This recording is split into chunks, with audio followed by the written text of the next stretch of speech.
So look, it's a story you've probably heard a million times before. Person in their 30s with plenty of disposable income finds themselves feeling all nostalgic about the good old days of gaming and wants to dip back in to the games that they had as a kid, or in my case, some of the games that they didn't have as a kid, and the consoles that they never got to experience because they were too busy being like a hardcore Xbox 360 serious gamer that they passed up on all the good old Nintendo or PS2 games.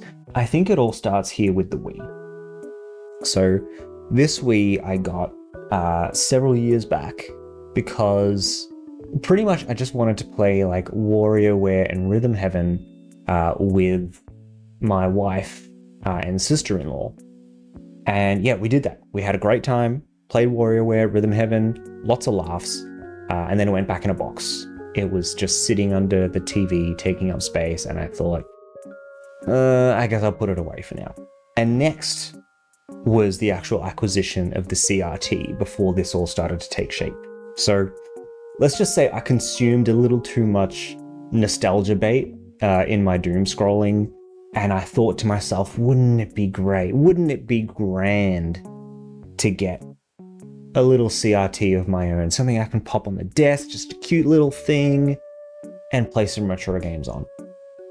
So that started to consume my brain for a little while, and I just had to act on it. So I'm honestly really happy with this CRT that I found. It's just got like a nice little boxy shape. It doesn't do anything weird. No, because you know how some CRTs, they have that really kind of like bulbous design to them. And I wanted something that was like nice and boxy that kind of sits neatly on the desk. Now, admittedly, the 14-inch size does feel a little bit small. The picture is a little bit cramped, especially if you're playing stuff like the 360 on it. Games that are built for more of a HD 720p experience, they feel a little bit cramped on the TV. So it maybe would be nice to have a 21-inch, but honestly, the 14-inch is still pretty good. Like it's a very enjoyable to play. The picture quality I think is pretty good. I'm not a picture connoisseur. I'm just running off of composite video input, not worrying about any of that like component or SCART stuff. I went down that rabbit hole and I just decided I didn't want to mess with any of that. I just want to play some games, and that composite output into a good enough TV was going to be enough.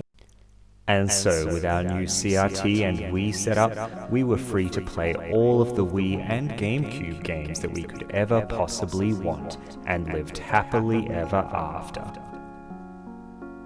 But I wasn't satisfied with that, was I? No. The gamer brain is never satisfied until you can play every game on every platform that ever existed, even if you're only going to play 1% of them.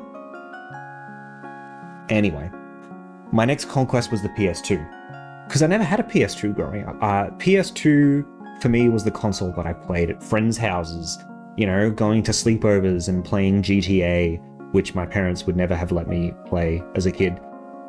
So I got this PS2 for $70, and it had a small issue with the disk drive. Like, it doesn't always come out fully, but I mean, honestly, who cares about that? I'm just gonna pop a hard drive in it and play games off that anyway. Which it's kind of, you can't see this really here. It's kind of dusty. It could probably use a bit of a clean, but it works really nicely. The only issue that I had with this PS2 that I bought, the D-pad on the controller did not work nicely. In fact, it barely worked at all. So unfortunately, I had to spend a little bit of extra money buying a secondhand controller for the PS2 so that it would work well. So after the Wii and the PS2, I thought let's pull my old 360 out of storage and pop that on here. It'll look really nice. It'll be a nice piece. I found after taking it out of storage, the 360 didn't turn on anymore, or rather it turned on and then immediately just flashed the red ring. The fabled red ring of death. So I left this just sitting here not working for a while, until one day I just suddenly got this strange craving, like a nostalgia pull, to play Fallout 3 on the 360, on the CRT, taking a slice of the 360 era that I hadn't yet experienced, and getting to experience that in the modern days with the setup sounded really nice. So that was when my quest to fix my 360 began. Long story short, there was just a capacitor that needed replacing on it. I wrote a blog post on my website about that if you enjoy reading, but you probably don't because this is YouTube. I guess the latest addition to this setup, this little switcher here, it just lets me switch between all the video inputs that I've got coming from these consoles without having to like unplug stuff and replug it in. So let me do the grand demo. Ta-da! And then I can switch over to the Wii. And of course I can switch over to the PS2 as well. So that's pretty neat. Just got a little piece of gaffer tape that's adhering the switcher to the TV, which makes it look like it's kind of part of this nice little unit there. Something tells me it might have been really cool to actually have the CRT on in the background while I was recording this entire video. Maybe it would have made it a bit more exciting. You get it now, at least. Oh yeah, the Nintendo 64. So let's discuss the Nintendo 64 that is not actually hooked up and has no games right now. This is my childhood Nintendo 64. The family name stickered on the bottom, so it would never get lost at the time. I realized that without a game for it, it doesn't actually display anything on the TV. So I don't know for sure if it works. That's probably one of my next things to do. Reclaim my childhood Nintendo 64 games, and then pop them back in here and see that this Nintendo 64 works nicely. So, the retro gaming setup. There are many out there, but this one's mine. You can see I've done a little bit to try and make it a little bit cozy, but this room is mostly my working from home space, pseudo workbench for when I want to try and tinker with electronics and stuff. And it's got my retro gaming corner and just miscellaneous other stuff in it.